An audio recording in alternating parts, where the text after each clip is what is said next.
Could the Snyder Cut's release be a renaissance, a revitalization for the character of Cyborg played by Ray Fisher? I think so, and so do other people. I mean, it hasn't gone unnoticed. Zack Snyder has said that in his original version of what he wanted Justice League to be before, Warner Brothers changed it, Cyborg was supposed to be the heart of the Justice League. I'm not sure exactly what that means because unlike a lot of other people and a lot of other DC fans, I haven't really followed, all the stuff about the Snyder Cut, like what the whole plot is and all this stuff that was supposed to be in it like other people. I have some kind of general ideas of things, but I've kept myself mostly unspoiled. So I'm sure there's more details out there that you may have seen if you've been all over the Snyder Cut, but I don't know them. So it's just me going off of a theory. But I do think so. I mean, if the Snyder Cut is released and it's very successful and a lot of people watch it and like it, it could be, the springboard, the starting point for all these spin-offs and things, like a Cyborg series or a Cyborg movie. Remember, Ray Fisher's Cyborg was supposed to get a Cyborg movie. The original date, it was supposed to be released sometime in 2020 this year. But, all these things changed at Warner Brothers. The Snyderverse was abandoned, and Ray Fisher's Cyborg seemed to fall by the wayside, right? I'd argue that the live-action Cyborg that's actually gotten a lot of attention, more than Ray Fisher's, has been the one played by Javon Wade on Doom Patrol. The writing for Javon Wade's Cyborg on Doom Patrol is great. And he's gotten a lot more character exploration than Ray Fisher's Cyborg has, unfortunately, at least so far.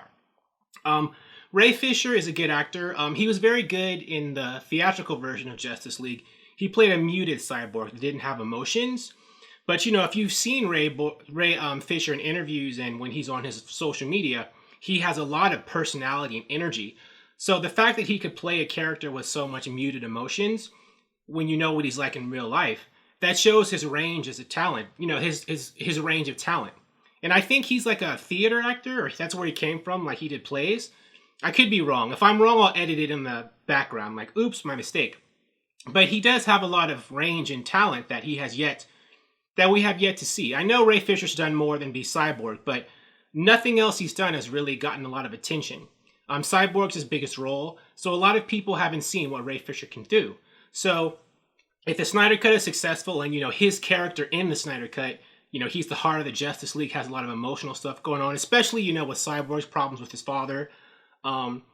And that's a launching point for like a Cyborg series or movie on HBO Max or something, or just more Cyborg and more, DC projects after the Snyder Cut. That'll be great for him and great for the character. As you probably know in the comics, Cyborg was originally a Teen Titans character, and he got a lot of good writing in the Titan stories, those old Titan stories. But once he got promoted, so to speak, in the Justice League, in the DCEU, all that good writing of the Titans and stuff was abandoned because now they have to basically do it all over again in the Justice League. But since Snyder's Justice League was they cut the cord on it a while ago, we didn't get to see all of that with Ray Fisher's Cyborg. We might see it now, though. If the Snyder Cut is successful, they can just do it again on the HBO Max platform. So I am curious. I am curious to see if this does a lot for the character of Cyborg. Unfortunately, Cyborg, I think, is the least popular member of the DCEU Justice League. But that's kind of not his fault. I mean, Cyborg's not as iconic as a character as like Wonder Woman and The Flash and stuff. But even so, I think Warner Brothers had abandoned, any plans for that character, any big plans for that character on the big screen.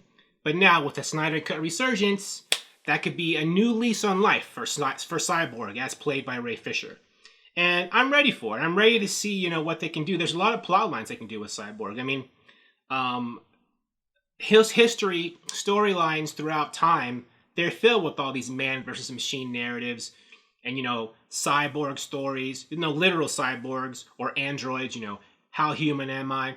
How robot am I? How machine, man versus machine. RoboCop, Terminator, and those are just two of several examples. So there's a lot of things they could do with Cyborg going into the future. So, what do you think? Is the Snyder Cut's release, is that a new lease on life for Cyborg played by Ray Fisher? I think it could be. It all hinges on the Snyder Cut's success.